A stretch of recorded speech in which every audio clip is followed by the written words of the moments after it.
एक speed boat पर बैठे आदमी को कुछ बहुत डरावना दिखा। उसने देखा कि किनारे का पानी हैरान करने वाली तेजी से पीछे जा रहा था। डेविड तुरंत समझ गया कि एक भयानक सुनामी आने वाली है। अपनी जान बचाने के लिए डेविड ने तुरंत अपनी बोट घुमाई और तेजी से गहरे समंदर की तरफ जाने लगा। उसे देखकर बाकी बोट वालों ने भी ऐसा ही किया। दरअसल बोट किनारे से जितनी दूर होगी उतनी ही सेफ रहेगी, क्योंकि गहरे पानी में लहरें ज्यादा ऊंची नहीं होती। अगर वे सुनामी के पूरी तरह बनने से पहले उसे पार कर ले तो वे बच जाएंगे। लेकिन तब तक सुनामी बननी शुरू हो चुकी थी और उस भयानक लहर की ऊंचाई गोल्डन गेट ब्रिज तक पहुंचने लगी थी। हालांकि बोट की स्पीड इस लहर पर चढ़ने के लिए काफी नहीं थी, लेकिन अब जान बचाने के लिए पीछे हटने का कोई रास्ता नहीं था। ये देखकर डेविड ने बोट की फुल स्पीड कर दी और जान की बाजी लगाकर सुनामी की तरफ बढ़ने लगा। जल्द ही बहुत सारी बोट्स लहर पर चढ़ने लगी और लहर इतनी खड़ी थी कि बोट में रखा फायर एक्सटिंग्विशर भी नीचे गिर गया। पास ही की एक बोट स्पीड कम होने की वजह से पलट गई और उस विशाल लहर में डूब गई। और जैसे ही डेविड बस लहर की चोटी पार करने ही वाला था, उसके पास बैठी औरत के चेहरे पर खौफ नजर आया। उसने देखा कि सामने से एक बहुत बड़ा कार्गो शिप आ रहा है। दोनों बस टकराने ही वाले थे। घबराए हुए डेविड ने तुरंत अपनी बोट को मोड़ने की कोशिश की। वो दोनों किसी तरह बच तो गए, लेकिन मुसीबत अभी टली नहीं थी। अगले ही पल शिप के ऊपर से भारी कंटेनर्स नीचे गिरने लगे। किस्मत से डेविड उनसे बच निकला और आखिर में वो सेफ एरिया में पहुंच गया। लेकिन वो 1 लाख टन का भारी कार्गो शिप सीधे लहर के नीचे जा गिरा और उस खतरनाक लहर के साथ वो शिप सीधे सामने बने गोल्डन गेट ब्रिज से जा टकराया।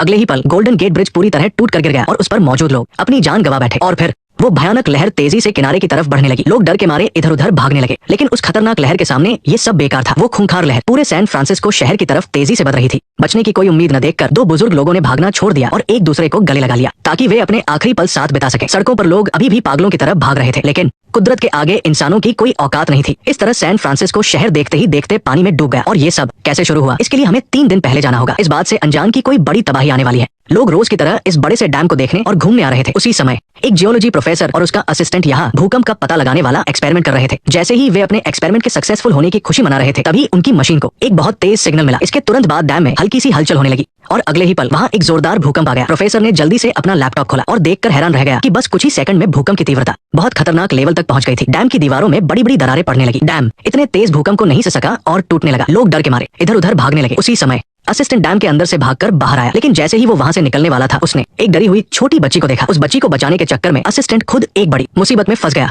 आखिरी पल में उसने पूरी ताकत लगाकर बच्ची को सेफ एरिया में फेंक दिया, लेकिन वो खुद लोहे के सरिये में फंस गया और उसका पैर उसमें घुस गया। बस इसी देरी की वजह से डैम पूरी तरह टूट गया और पानी के खूंखार सैलाब ने सब कुछ निकल लिया। प्रोफेसर और वो छोटी बच्ची किस्मत से बच गए। उस समय प्रोफेसर को नहीं पता था कि ये भूकंप तो बस एक बड़ी तबाही की शुरुआत है। वहीं दूसरी तरफ हमारा हीरो डेविड लॉस एंजल्स का एक फायर फाइटर है। डैम टूटने और शहर में पानी भरने की खबर सुनते ही वो अपना हेलीकॉप्टर लेकर लोगों को बचाने निकल पड़ा। लेकिन उसे क्या पता था कि आसमान से उसे कुछ और भी खतरनाक नजारा दिखने वाला है। शांत दिखने वाला शहर अब पानी की लहरों की तरह हिलने लगा था। दरअसल भूकंप अब लॉस एंजल्स तक पहुंच गया था और इसकी ताकत पहले से कहीं ज्यादा थी। और देखते ही देखते बड़ी बड़ी इमारतें इस झटके को नहीं से पाई और गिरने लगी। बिल्डिंग में खाना खा रहे लोग इस अचानक आई आफत को देखकर बुरी तरह घबरा गए। इस वक्त डेविड की पत्नी सारा भी इत्तेफाक से उसी बिल्डिंग में थी। वो वहां से निकलने ही वाली थी कि अगले पल एक जोरदार झटके से वो नीचे गिर पड़ी। जब उसने बहुत मुश्किल से सीढ़ियों की तरफ जाने वाला दरवाजा